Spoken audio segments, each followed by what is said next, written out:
سأخاف أنا غادي صوفي هي كانت مازلنا مني خروج مير شنو خصي جنب لازم واش شنو لازم تسجل واش هذيك السنين شنو خديت السيبيك من عندك واش راش السيبة Allez-vous-en. واش هذا شنو كانوا يديروا واش رايح يجي خلاص هو الناس خصنا نعملوا بس Parfait. J'arrive, Marcus.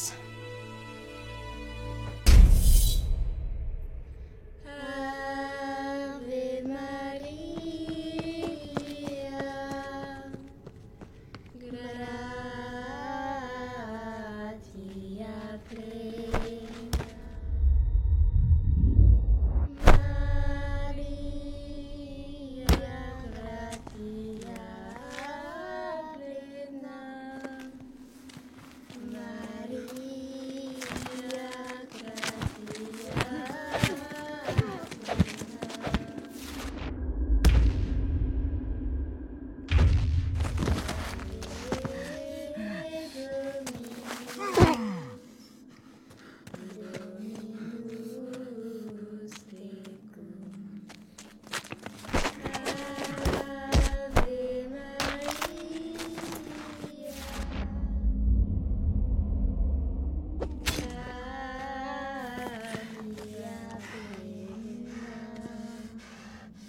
Maria, gratia plena,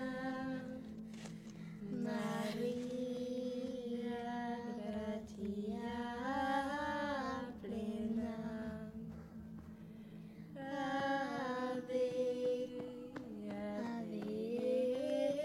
Dominus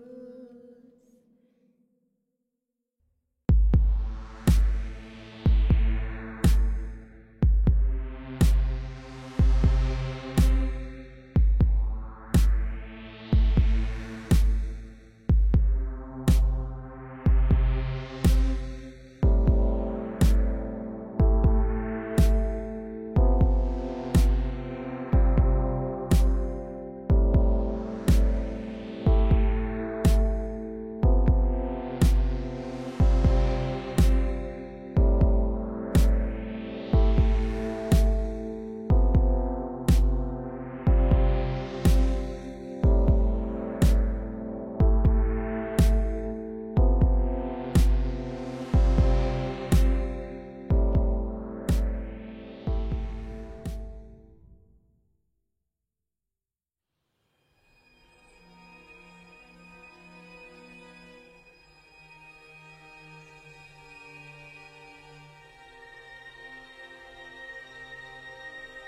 Ave Père, je ne puis rentrer chez nous immédiatement après ce qui m'est arrivé.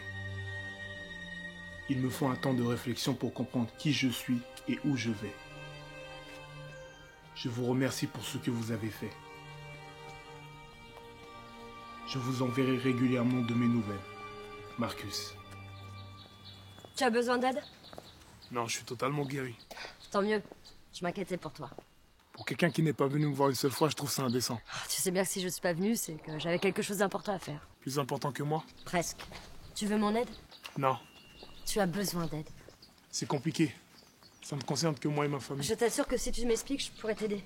Désolé, Joanne. C'est toujours non. Tu as des infos intéressantes sur Millennium? J'ai menti. Je suis passé te voir il y a 5 jours et j'ai surpris une conversation entre toi et l'homme au tatouage. J'ai pas osé rentrer après ça. Tu écoutes souvent aux portes? J'ai surpris votre conversation, je vous ai pas espionné. Bref, si tu veux mes informations, tu dois tout me dire sur ce qui s'est passé là-bas. Joanne, tu ne comprends pas, c'est très dangereux. C'est trop tard. J'y suis jusqu'au cou vu comment j'ai récupéré ça. Et puis de toute façon, sans moi, tu n'iras pas loin.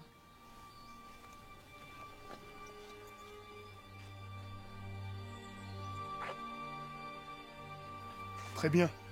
T'as gagné. Allons chez moi pour continuer cette conversation. C'est pas loin. Parfait.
Alors? C'est à toi de commencer. Très bien. Je ne sais pas comment, mais je me suis réveillé dans une vieille bâtisse avec un homme qui m'expliquait que je n'avais que 6 heures pour sortir de là. Sinon, je mourrais. Marcus. Brûlé. J'ai fini par m'enfuir. J'ai traversé une forêt. J'ai atterri sur une route, là où je me suis fait renverser. Voilà comment je me suis retrouvé à l'hôpital. Je suis... désolée. À toi. Oui.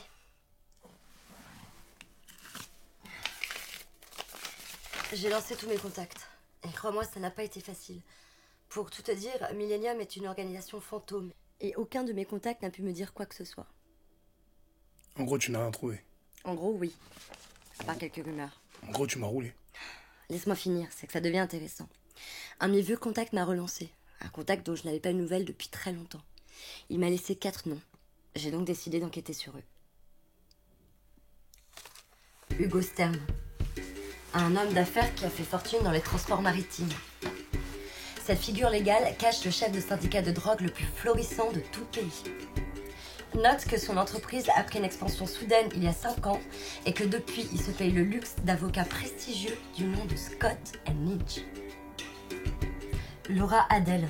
Elle est à la tête d'un des plus gros groupes pharmaceutiques, Pharmacon. Elle est donc l'une des femmes les plus puissantes au monde. 2 faits sont étranges sur elle. En premier, elle est représentée par Scott Lynch et non son groupe. En deuxième, en 6 ans, elle passe d'un poste d'analyste de laboratoire pour une société de contrôle médical externe à la tête de Pharmacon. Du jour au lendemain, elle devient une businesswoman talentueuse et impitoyable. Le troisième, Adrian Ortega, un fils à papa qui multiplie les procès. Il était voué à une mort prématurée. Il s'injectait dans les veines plus de produits qu'un type au chimio. Il y a 2 ans, il arrêta ses dérives et hérita de son père suite à une mort accidentelle. Depuis, il enchaîne les procès que Scott Lynch gagne presque tous. On peut dire qu'il est le client le plus productif du cabinet. En dernier, c'est une société IW3, une société de stockage de matériel pour entreprises et particuliers sans grande prétention, avec un chiffre d'affaires peu élevé. Cette boîte se paye un cabinet comme Scott Lynch. J'ai donc voulu savoir à qui elle appartenait. Ça m'a été impossible. Société d'écran et nom d'emprunt derrière. Maintenant, devine ce qui les relie. Plus de l'apparition d'un ange gardien au bon moment, je dirais Scott Lynch. Exact.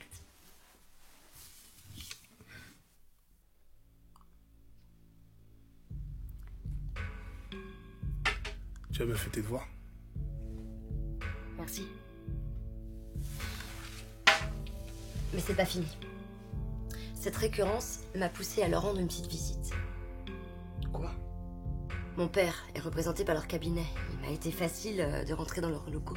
Et il y a pas mal de bizarreries sur certaines de leurs affaires. Surtout quand on sait lesquelles regarder. Hugo Stern était sous le coup de pas mal d'injonctions pour trafic de stupéfiants, en particulier du PTV. Elles sont toutes tombées à l'eau quand le procureur est mort subitement. Bon, il a été accusé de meurtre, mais il a été relâché. Lis ce rapport du médecin légiste.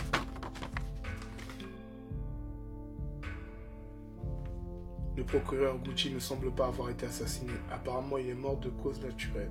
Néanmoins, le procureur Gucci ne présentait pas de symptômes antérieurs de maladie cardiaque. Il n'avait que 28 ans. Il est mort d'une crise cardiaque? Oui, et c'est là que ça devient intéressant. Après ça, l'enquête s'est enlisée et il a été impossible de faire le lien entre le dealer PTV et Stern. Bon, évidemment, toutes les personnes impliquées dans l'affaire ont été éclaboussées par le scandale. Même un médecin spécialisé dans les narcotiques, engagé par le bureau du procureur qui devait témoigner. Et là, ça devient vraiment bizarre. Ce médecin discrédité était témoin dans une affaire qui opposait Pharmacon à l'un de leurs concurrents pour une affaire de copyright. Leurs témoins clés discrédités, leur défense en a été affaiblie. Ils se sont fait écraser par Pharmacon. Ils en ont perdu des millions. Mais après ça, cette boîte a été en procès contre Adrian Ortega. La firme a bien essayé d'abréger les poursuites qui commençaient à lui coûter cher. Surtout après la défaite face à Pharmacon. Mais Adrian Ortega a fait durer les négociations. Il les a saignés à blanc avant même d'aller en procès. Ortega et le cabinet ont engrangé des gains colossaux. Après ça, la firme, mise au bord de la faillite par Ortega et Pharmacon, Laura Adele, en son nom, l'a racheté pour une bouchée de pain avec l'aide de Scott Henlich. Tout s'est passé sur 4 ans. Mais ce qui est sûr, c'est que c'est pas du hasard. Tout a été minutieusement planifié. C'en est presque comique. Si tout ce que tu supposes est vrai, le Millennium est puissant et dangereux. Il nous faut avoir plus d'informations et agir prudemment. Alors, on n'obtiendra pas plus d'informations maintenant. Il faut faire parler un de ces types. Non, je sais à quoi tu penses et c'est non. Ah, Marcus, on peut le faire parler si on s'y prend bien. Mais c'est dangereux. Et alors? C'est notre billet d'entrée, c'est le seul qu'on ait. D'accord, mais tu restes là. Oh que non. Ah, t'es chiante.